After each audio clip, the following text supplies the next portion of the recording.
Hi everybody. So I wanted to do a quick video on what differentiates one person's experience from the other. So of course we could say what I've been speaking about for ages and what the mushrooms teach me and have taught me, but is our perception. Our reality is based on our perception. The other aspect of this that I'm trying to allude to today is what it is that we are focusing on creates some sort of separation of reality.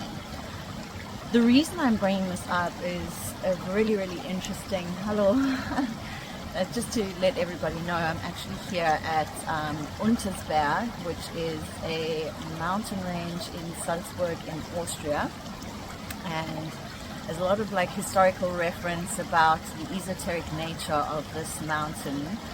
We arrived here quite late last night and then tried to hike to this cave, which, not knowing that I was going to go on a hike, not knowing where this cave is, having my tiny little sleeping bag that is not really a proficient and sufficient sleeping bag to just sleep in a cave, not having any proper hiking shoes, etc., etc. But we did make it a good distance up. One of our team members decided to go the whole way. He's just arrived back this morning.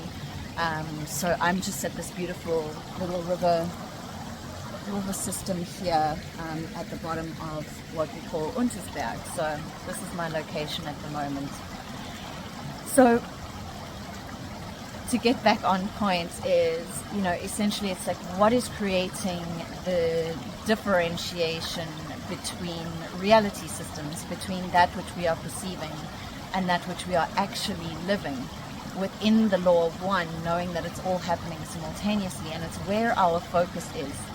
And the reason I'm bringing this up is, I am somewhat of a researcher. I am a data collector. I am an observer. I like to watch. I watch my reality. I look for the code. I see what's happening in the code. And it's always awe-inspiring for me because my reality is completely different to everybody else's. And whether that's the way that I collect data, whether that is my soul imprint, whether that is my personality, which drives a certain set of interests, whether it is intelligence, whether it is deviation, bypassing. There are 100 different means and methods to bring one's attention to something, right? But to speak for myself and to speak to that which I am attuned to, and that is truth, I can pretty much say that I, to the best of my capability at my current station of identity in this simulation, which I definitely think is a simulation, my zone is tuned into truth, that which is true, right? And I'm trying to figure out, not for any other reason than just to kind of be on top of my existential game as a player in this sim, for lack of a better word to describe it. I am, observing certain things that are coming up in our reality. So just because I am on a spiritual path, it doesn't mean that I ignore politics. It doesn't mean that I ignore economics. It doesn't mean that I ignore geopolitical things that are happening on the planet, or geophysical things that are happening on the planet, like earthquakes and volcanoes, etc., etc. So, I think this is the really beautiful thing about spirituality, and the intense thing about spirituality is that it encompasses everything. It is becoming the master of everything, of all bits of information. And so now we know that we're in a reality construct where information is the highlight of anyone's mission, right? Particularly technocrats, particularly billionaires, particularly politicians. We are looking at big data models and data sets of information in order to be the one that has the most information, the most up-to-date information, and the information that is coming at the most timeously, at the quickest time model, so that you can have one up on the other, so that you can profit through that data system. Now, for me, it's it's really just about truth, spirituality, and ascension, right? It's not so much how do I get out of this system. It's more, if I chose to, could I? If I wanted to, and this is a free will system, and I'm now attuned to the universal laws, then shouldn't I be able to? If those could I and shouldn't I be able to, if those were variables within the game, then how do I unlock those potentials within the game? According to universal law, because the game's got to run on a certain set of laws, right? And so this is why I look at the data. This is why I look at the patterns.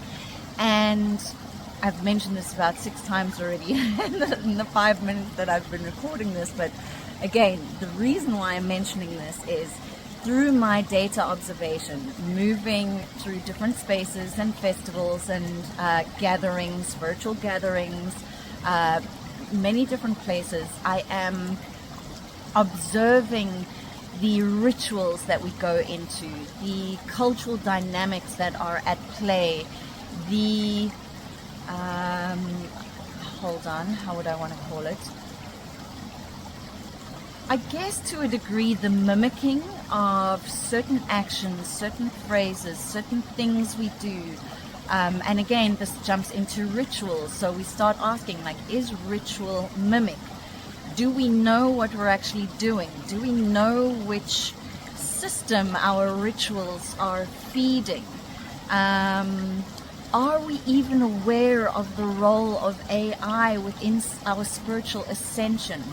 The answer and conclusion I have come up with in my space, my time space now, in the current landmass that I am in now, in the continent that I am in now, meaning Austria, the answer is and has been predominantly a no. People look at me as if I'm like, they're like, what? AI and spirituality having a link? I'm like, yes, this is, other than our last big reset coding of the virus coming in, this is the next virus that we are looking at. And I'm not saying that AI is a virus. I might be more alluding to the fact that humanity and this experience with as much suffering, as much disease, as much corruption, as much evil, for lack of a better word, as much instability, as much war, as much pestilence, as much poverty and starvation, as much as that is the virus, right? So could the AI speak to aspects of rebalancing out that which is in dis-ease on our planet? 100%. I have no doubt that it could. Are the people that are the head of this game, so these data collectors, right, these feeders, they're feeding off of this data, are they interested in any way, shape or form in the rebalancing of the structure so that the power dynamic is infiltrated? Sounds like such a negative word, but I don't think it is in this moment. So it's like infiltrated through the different layers, through the entire system within the one, so that all of humanity, all of the human race can come to peace and resolution of that which we have been unable to do on our own for many, many different reasons. We can call it a lack of humanity, or we can call it a virus and a code in itself if we go to simulation theory. Right. The interesting thing is, like, as I said, our focus determines how our reality is structured. And for me, more and more, I am convinced, absolutely convinced, that we are in a sim, that I am in a simulation. And where this trips me out is coming to spaces like this, right, where I'm in this like exquisite natural environment. And this is, I did a vision quest last year where, you know, I was just 3 days at the river just drinking the water, and I was like, what is this? Is this a code? Is this water, you know, is this is this a code? How is this programmed? Because every other part of the simulation theory speaks sense to me, makes absolute 100%. I feel that we are farmed batteries in order to feed a system of binary coding that keeps us looping back. And this is actually the point that I wanted to get to. I forgot my own subject matter of this video is what it is we focus on is what we create and how we are experiencing reality.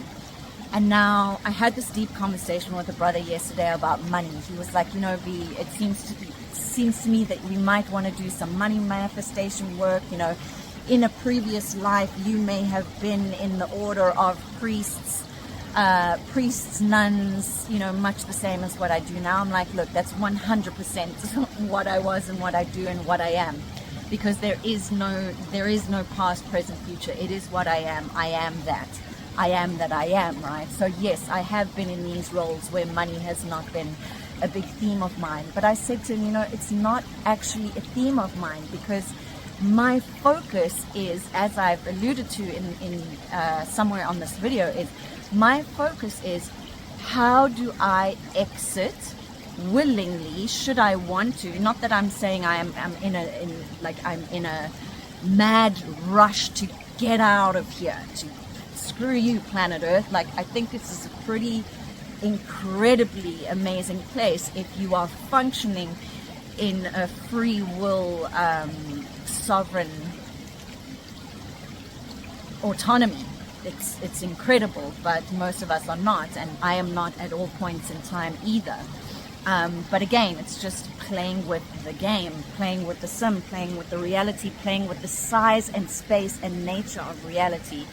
And it's like, money is just, feels like a distraction for me. And it's super, super interesting because, of course, in this reality, money in the right hands is a very, very powerful and empowering tool, because perhaps at that point in time we can, like I said, redistribute and infiltrate the goodness of it all to the all. But I just feel like that focus reinstates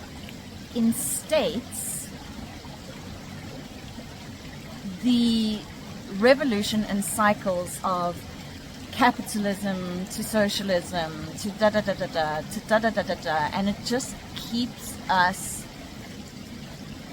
playing a particular game, and a very, very interesting game of mastery. Again, I don't have any issues with playing with money, with building with money, with, if you look at Bhutan, what's happening now, how they're building this beautiful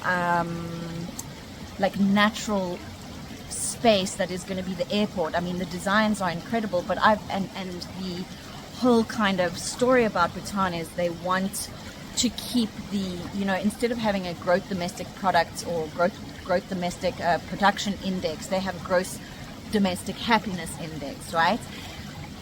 I just hope they can keep that value system running as this big corporatization, even though it is in the hands of these kind of like Buddhist community who are wanting to weave nature and reality. Like, we could have done that. We could have done that for so long. Why haven't these projects been done? And it's because, again, where is our focus? Where is our focus? Is our focus on the generation of humanitarian-based projects, which again, amazing, beautiful, but why are none of those kicking off? Why are none of those kicking us off into freedom?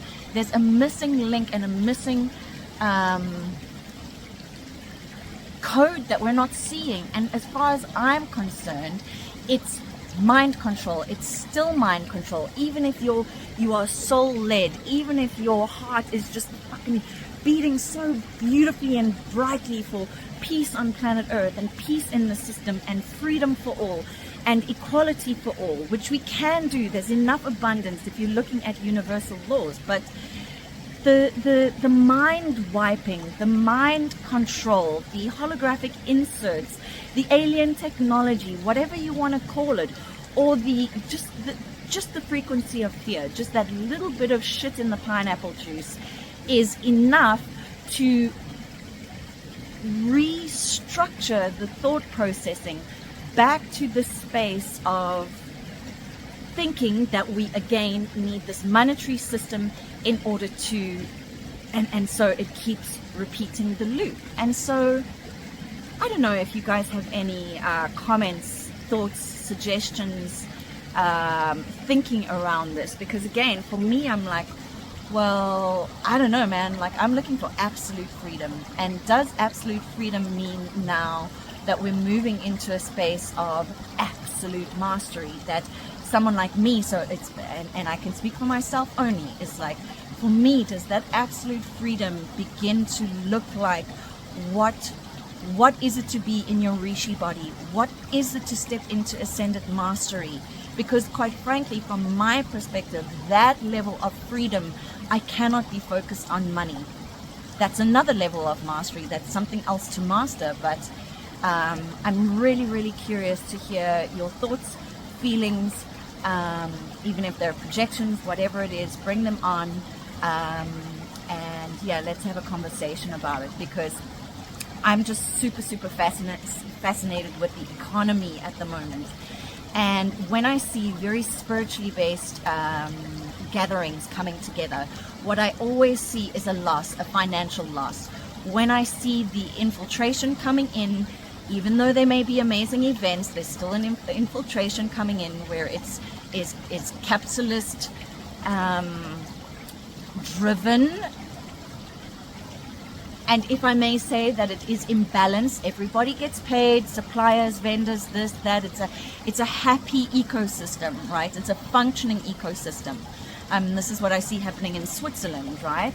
And I'm just saying the organization. I'm not going to go into conspiracy theory about how the Swiss have made their money, etc., etc. But what I'm saying is there is an inversion happening. We're supporting some level of the game continuing, but when it comes to real, pure, organic people coming together and sitting in community to raise the vibration, whether there be mimicking happening, whether there be rituals happening, whatever it is, my point is that there always seems to be a financial loss. And so I'm just like, maybe this AI revolution and era that we come into is really pushing those of us who have been soul-led, spirit-led, to push us into this, and it is going to be like this. From my perspective, it's like, okay, you want to check into your belief systems, you want to talk about ascended mastery, you want to talk about mastery, you want to talk about time, space, dimensions, bilocating, trilocating. You want to talk about Jesus, the Ascended Master, Yeshua, the Ascended Master, Buddha, the Ascended Master, Earth Masters that moved past these spaces and places. You want to talk about that, but you don't want to embody it. The time is now, because I don't want to be under digital control. I don't want to play that level of the game. I want to play a different level of freedom in the game.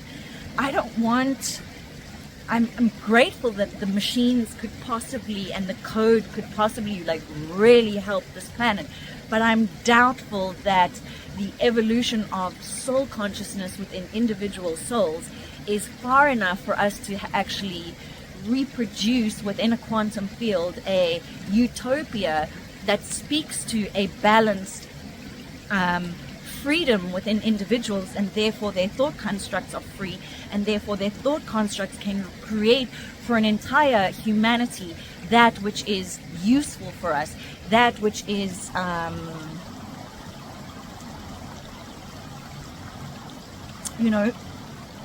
serving the other, that which is self-fulfilling, that which is self-sustaining, and collectively sustaining. I just don't think that we are there.